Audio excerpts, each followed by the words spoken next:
Welcome back to my channel. So my name is Mimi, and if you're just watching my video for the first time, please don't forget to hit that subscribe button. And for my new subscribers, I see you, I welcome you.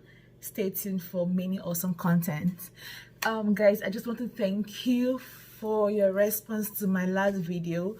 I was so blown, like I never expected it. I was so hesitant to post that video because it is way out of my comfort zone, but I really wanted to do it because it's something I've always wanted to address, and I'm so glad I did because it seemed to speak to a lot of people. A lot of people could relate to almost everything I said. I got loads of feedback and messages, and what I'm going to do is this. I'm still receiving messages, so I'm not going to do anything for now, but by my next video I'm going to compile some of them because the messages are so much. I'm going to compile some of them, and I'm going to share with you guys, and we are going to rub minds on the feedbacks I got. So it's going to be more like a reaction of people to the last video. So you guys should just stay tuned for the next video. It's going to be very, very, very, very enlightening. It's eye-opening to see what people are saying too about their own experiences. So I can't wait to share with you guys. Of course, it's going to be anonymous, no names. And yeah, so stay tuned for the next video, guys. But for this video, we are going to go into the do you guys remember the Q&A session I was supposed to do in February? I told you guys to send me your questions about hair care or any questions about hair, and I was going to have like a Q&A video answering those questions. I was supposed to do that in February, but I got carried away. I am so sorry. This video is going to tackle all those questions. So I have a list of questions here. I just picked about about 5 of them, and I'm going to address these 5 in this video. So let's get to it. The first question I have here is, how do I stop my hair from breaking? Okay, so this is a very common question. I get this question all the time. This is a struggle for us naturalistas. Our hair breaks a lot. Oh my gosh, like you go to the salon. I remember when I used to go to the salon in Nigeria, I go to the salon, and by the time they're done, when I look at the floor and I see my hair, I want to just cry. So what do we do to stop our hair from breakage? I'm just going to try to make this video as brief as possible. I'm not going to like dwell too much into the topics. I'll just try to be as brief as possible. So the first thing I'll say about stopping your hair from breaking is cut down the amount of heat you expose your hair to. It's always tempting to stretch our hair. We always want to see the length of our hair, and we all know that heat is not even good for our hair anyway. So reduce the amounts of heat you expose your hair to, and of course you have to moisturize daily. That's the number 2 thing. Moisturize daily.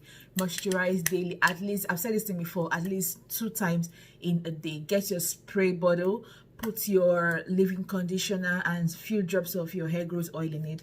Shake, and use that on your hair every single day, morning and evening. At least you can even do it 3 times, but at least twice a day. So keep your hair moisturized. As long as your hair moisture is always moisturized, you have no reason to lose hair. Another thing I would say is this: always keep your hair in protective styling. This is a protective style. This is twist. Although this my twist has since like 3 weeks already. Put your hair in protective styling like twists, updos, braids, wigs, and all that. When your hair is in protective style, you manipulate your hair less. And once your hair is not manipulated, as long as your hair is not, you manipulate your hair less, like minimal manipulation, basically, because we have to manipulate, right, washing and all that, but minimal manipulation.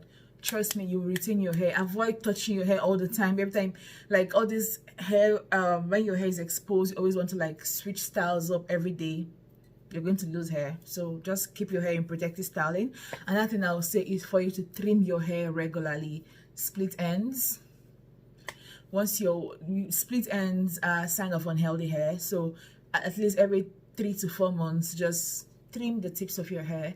and then keep your hair and your roots always moisturized. And you split ends, your hair breaks, so just keep trim the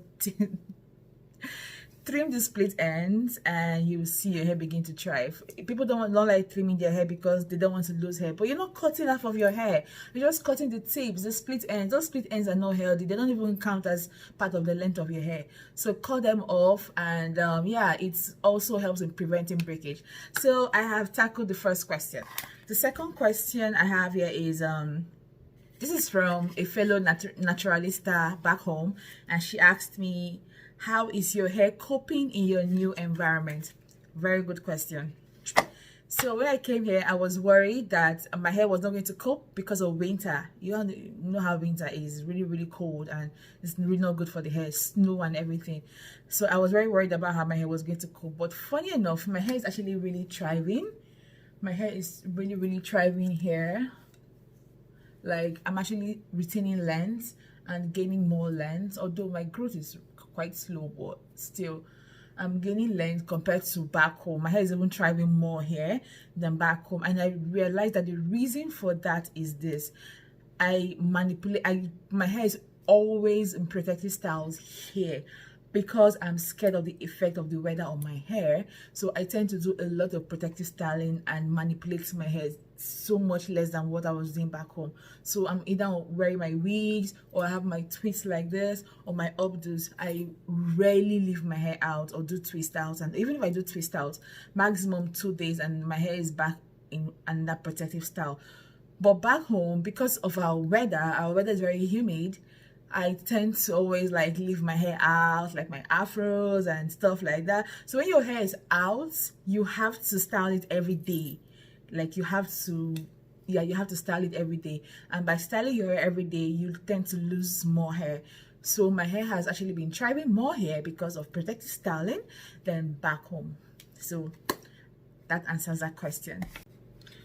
Okay, the third question I have here, this question is from one of my very early subscribers here on YouTube. He's a naturalista with really long fussy hair, and he's in the UK. I hope you see this video. Hi. So the question here is, how do I detangle my 4C hair? I have a video on how I detangle my 4C hair, so you can just scroll back, check some of my last videos. You see I have a detailed video on how I detangle my hair. But briefly, let me just say this: if you want to detangle your hair, number one, don't try to detangle dry hair. Saturate your hair with moisture. Make sure your hair is saturated with moisture before you start to detangle. If your hair feels dry, you could apply like an oil or a conditioner or a leave-in conditioner or a butter before you start to detangle. It makes it easier for you to detangle. Personally, I always detangle with my hands, my fingers. I always finger detangle. I rarely use combs, but sometimes you have to use combs sometimes, right? But I mostly always use my fingers to detangle my hair, and I always detangle my hair by like separating it. Like the video explains it more, but I don't like.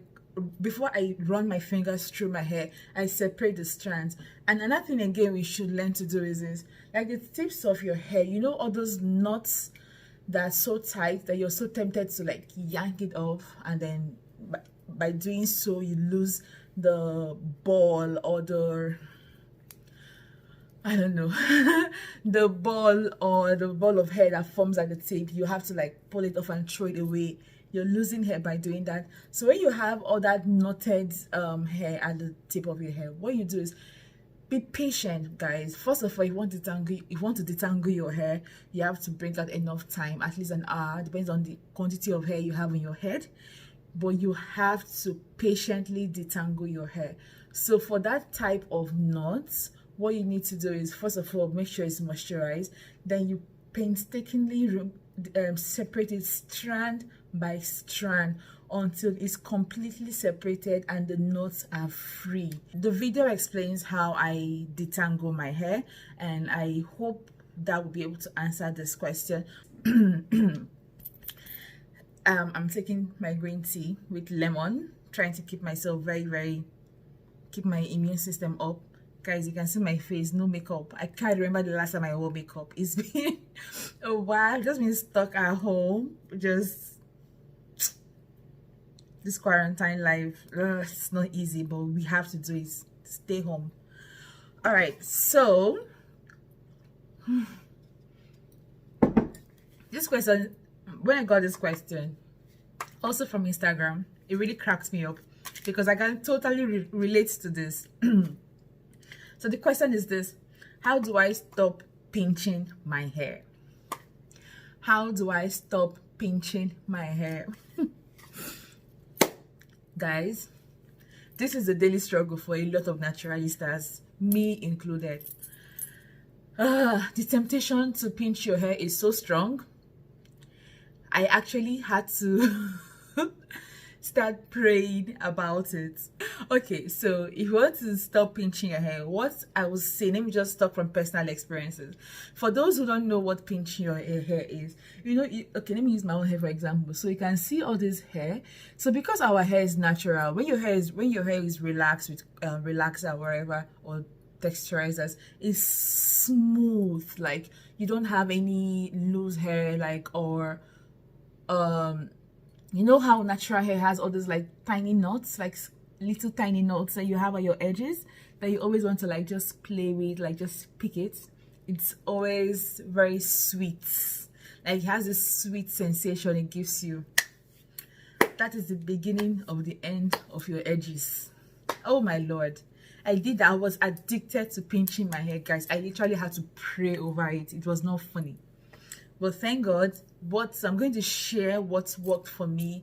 I hope it works for the person that asked this question and for anybody else going through this. What I do is I ensure my edges, because it affects our edges. It makes us pinch our edges mostly. I think some people actually pinch inside their head, but I really don't know how to answer that one. But for people that pinch their edges, both front and back, what worked for me is this: you make sure the edges are constantly moisturized, like no exceptions. Always moisturize. Even if you're not even spraying your hair, spray your edges, and then after saturating your edges with moisture, go ahead and apply either a butter or an oil. Once you apply a butter or an oil, and then you brush your hair, like brush your hair and slick it back, it gets rid of all those tiny knots that are seductive and calling you, come and pinch me. So it gets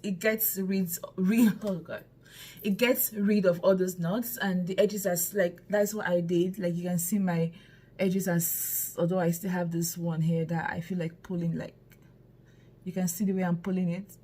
That is the temptation right there. So try to make sure that your edges are constantly moisturized. Apply your oil or butter, slick it back, and hopefully that will help you to stop pinching your hair. It's that hard hair, that hard dry hair that we're always tempted to pull out. But when your hair is moisturized and there's oil or butter, it's very soft like baby hair, and there's really nothing for you to pull out. So that will help you to stop pinching your hair. I hope it helps you, because it helped me. So that answers that question. And then the last but not the least is how often should I deep condition and trim my hair? I also got this question from Instagram. Okay, let me start with deep condition.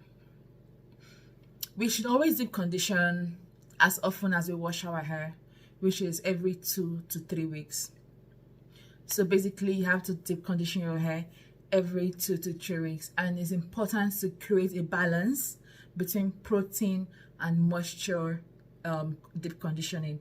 So you can decide to do either protein deep conditioning, or you can decide to do moisture deep conditioning, or you might decide to do a combination of both.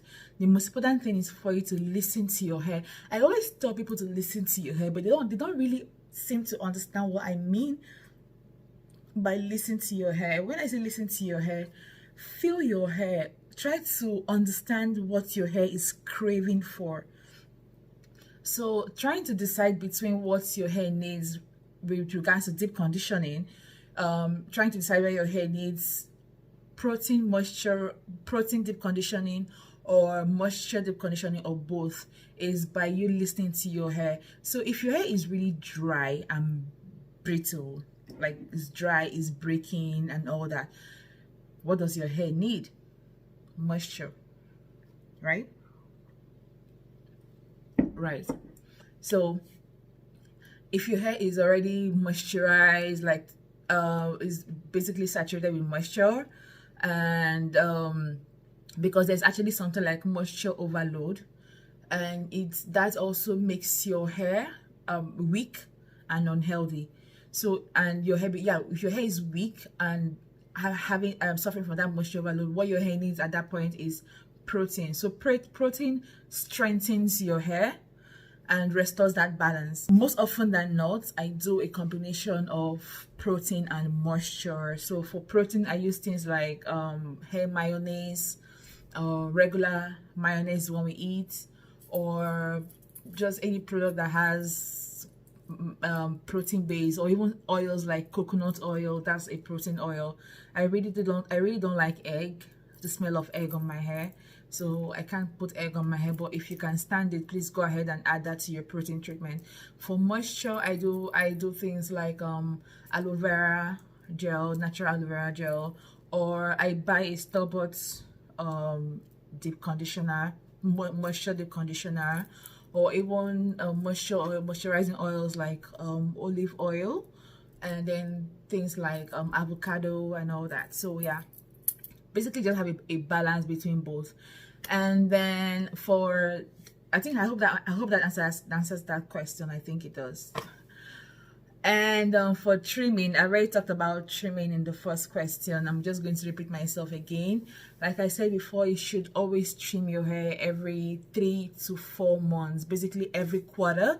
Every quarter, stop speaking like every quarter you should trim your hair, because naturally our hair begins to split, like form the split ends around 3 months. So every 3 to 4 months, when those split ends begin to form, just take a scissors and take them out. And you'll notice that once you make it a habit of getting rid of your split ends every 3 to 4 months, and then taking care of the new tips, basically like keeping them moisturized, keeping them tucked in, keeping them in protective styling, and hydrated at all times, you will notice you see yourself retaining length. Your hair, if your hair is retaining length, is not breaking, that means your hair is growing, and then you see an overall improvement in the general health of your hair. So guys, these are just like 5 questions, 5 of the questions I got. I still got some other questions I will handle in a later video. If you have any more questions, please don't hesitate to drop them. Feel free to drop them in the comment section, or you can send me a DM in my Instagram. I am at _mimicharles. Just follow me and leave me a DM. I will respond, and if you want, I can respond to the question on my video so others can also benefit from it. And yeah, so I think that's about it for this video. So guys, thank you so much for watching.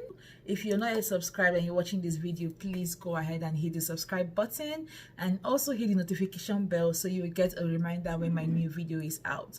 So guys, I will see you in the next video. Remember, the next video is going to be very entertaining, and you should watch the next video, guys.